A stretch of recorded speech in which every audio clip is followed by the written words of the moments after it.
हिंद, आपका स्वागत है हमारे न्यूज चैनल न्यूज एवं उज्जवल टाइम में। कृपया चैनल को सब्सक्राइब, लाइक, शेयर, कमेंट जरूर करें।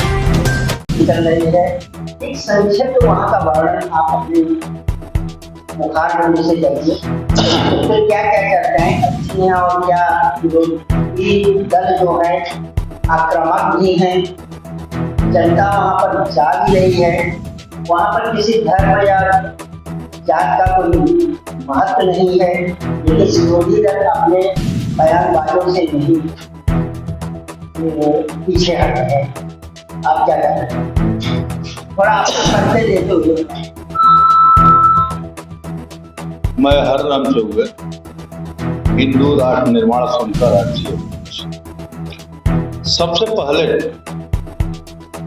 मैं महाकुंभ की बधाई देता हूं और आपने जो जिस विषय पर बोलने के लिए मुझे प्रेरित किया, कुंभ की महिमा और विपक्षी लोगों का उस पर कटाक्ष। पहले तो ये जान लीजिए कि कुंभ क्यों लगता है। जब समुद्र मंथन हुआ, समुद्र मंथन के बाद जो अमृत कलश, कुंभ का मतलब होता है कलश, जब अमृत कलश निकला तो उस अमृत के लिए जो देवता और दानवों में जो छीना झपटी की बातें आती है, उसमें 4 बूंद उस कलश से अमृत छिटक गया। कहाँ? प्रयाग में, हरिद्वार में, उज्जैन में और नासिक में। तो वहां कुंभ की महत्ता है। उस अमृत को पाने के लिए लोग प्रयास करते हैं। आज जो कुंभ प्रयागराज में है, इस कुंभ का सर्वोत्तम महत्व है। जितने भी कुंभ आते हैं, अर्धकुंभी, पूर्ण कुंभी और ये महाकुंभ, ये जो है 144 सालों के बाद महाकुंभ आता है और गंगा, जमुना, सरस्वती के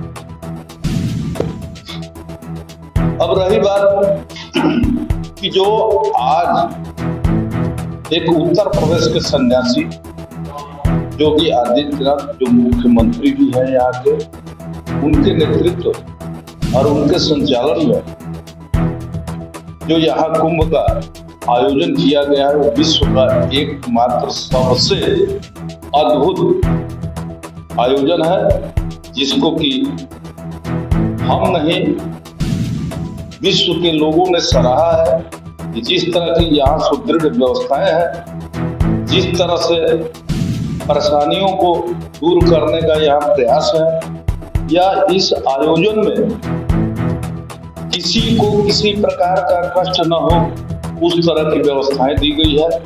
लेकिन चूंकि हमारे देश के विपक्षी, इनका जेहन में एक ही शब्द है कि सत्ता पक्ष या भारत जो भी बोलेगा या करेगा उसका विरोध करना हमारा काम है। जबकि मैं एक बात और भी कहूंगा, विपक्ष का रोल, भूमिका, सत्ता के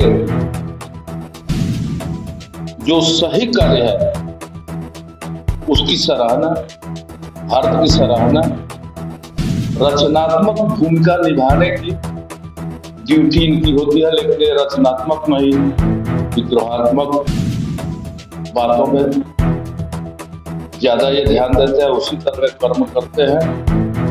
आज विपक्ष के लोग कभी कह रहे हैं कि प्रयाग में जाने से क्या फायदा है। अरे तो क्यों आप अपने आदर्श का वहां मूर्ति लगाए हैं? हालांकि कुंभ मेला में जो वहां के दर्शनार्थी है उसको उस तरह से नहीं देखते हैं। वो ये देखते हैं कि कहीं ये भी तो पाप धोने नहीं आए हैं जो कार सेवकों पर गोली चला करके जो यमुना के और सरजू के पानी को दूषित करने का कार्य किया। सरजू के क्या उसका पाप धोने के लिए तो नहीं आया है। रही बात, मैं उन विपक्ष के लोगों से ये पूछना चाहता हूं कि जिस तरह से बालाकोट में सर्जिकल स्ट्राइक हुआ, लोगों ने उस पर भी कटाक्ष किया था कि वहां कौआ मरा है कि क्या मरा है, किससे मरा है, कुछ नहीं हुआ है, जिसको कि आज पाकिस्तान ने स्वीकार कर लिया कि वहां पर बहुत बड़ी क्षति हुई। आज चीन अब कह रहा है कि 85 लाख करोड़ रुपया इस साल व्यापार से हमको फायदा हुआ।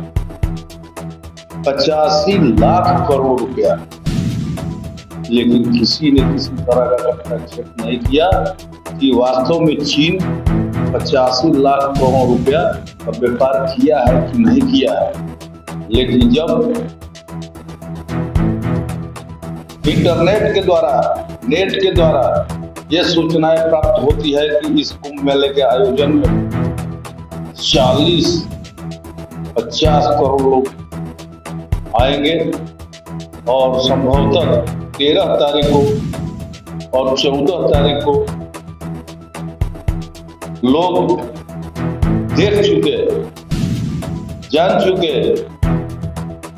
कि 5 करोड़ से ज्यादा लोग कुंभ में आकर के वहां डुबकी लगाए, लेकिन उस पर विपक्ष को विश्वास नहीं है। कहता है कैसे गिन लिए। अरे कैसे गिन लिए? आजकल ऐसे ऐसे तकनीकी का विकास है कि जो कि एक आदमी के सैटेलाइट की व्यवस्था है, अन्य उपकरण है, लेकिन इन लोगों को कौन समझाए? केवल भारत के विरुद्ध जाना इन लोगों का काम है। तो इस स्थिति में कुंभ, वहां जो है ऋषि महर्षि संत लोग आते हैं और वैश्विक स्तर पर अपने विचार प्रकट करते हैं। वहां पर विचारों का मंथन होता है, उसके आधार पर वो अपनी बातें जो है सनातन की बात, सनातन के विषय में, सनातन के रहन सहन के विषय में पूरा दुनिया को देते हैं। और इस तरह से कहने के लिए सनातन पर तो बहुत से आघात हुए हैं। हमारा देश कई बार गुलामों के चंगुल में रहा है। पुर्तगाली, डच, फ्रांसीसी, मुगल, तुर्क और अंग्रेजों जैसे लोगों के गुलाम रहा है, जिनको कि धर्म से कोई वास्ता नहीं। मैं एक चीज कहना चाहता हूं कि धर्म, रिलीजन और पंथ में बहुत सा अंतर है। एकमात्र सनातन धर्म है जो प्रकृति का अनुसरण करता है। बाकी जो है अपने पंथ और मजहब के आधार पर उनकी जो नीतियां है, सिद्धांत है, उसके आधार पर चलते हैं। तो इस दुनिया में एकमात्र धर्म सनातन है, और वो भी सनातन प्रकृति पर आधारित है, क्योंकि सनातन केवल प्रकृति का अनुसरण करता है। और यहाँ से जो मंथन होकर के प्रकृति के विषय में, मानव के विषय में, क्योंकि सनातन का ये स्लोगन है कि वसुधैव कुटुंबकम, वो पूरे पृथ्वी को अपना परिवार मान करके वो सबके विषय में सोचता है, सबके कल्याण के विषय में सोचता है। अब पंथ मजहब जो है मात्र अपने तक सीमित है। इसलिए मैं कहूँगा कि देशवासियों से नहीं बल्कि पूरे विश्व के लोगों से मेरा अपील रहेगा कि आइए चले कुंभ की ओर, और कुंभ के आयोजन, कुंभ के चिंतन, कुंभ के अंदर आए हुए हमारे ऋषि महर्षि संतों ने जो उपदेश दिया उसको हम ग्रहण करें, क्योंकि ये एकमात्र मानव कल्याणकारी विचार वहां से निकलता है जो सबके लिए है। चाहे वो प्रकृति का संरक्षण कैसे करें, चाहे पशु पक्षी का संरक्षण कैसे करें, और मानव कल्याणकारी बातें कैसे करें, यही जो है सनातन का मकसद है। अब कुंभ जो है वहीं से इस मंथन को आगे प्रचारित प्रसारित करने का एक साधन है। इन विपक्षियों के बरगलाने पर मत आइए। ये कुंभ पूरा विश्व का दर्शन है और उस दर्शन को आप एडॉप्ट करिए। और मैं फिर अपील करूंगा, वैश्विक स्तर पर चाहे किसी भी देश के लोग हैं, आइए हमारे सनातन का दर्शन करिए और सनातन को अपनाइए। ये एकमात्र धर्म है जो कि सभी के लिए बना है। इन्हीं शब्दों के साथ मैं सभी को धन्यवाद देता हूं और कुंभ की सफलता के लिए उत्तर प्रदेश के मुख्यमंत्री योगी आदित्यनाथ जी को बहुत बहुत प्रशंसा करता हूं कि जो इतना बड़ा आयोजन इन्होंने किया, मैं इसके लिए पुनः प्रणाम।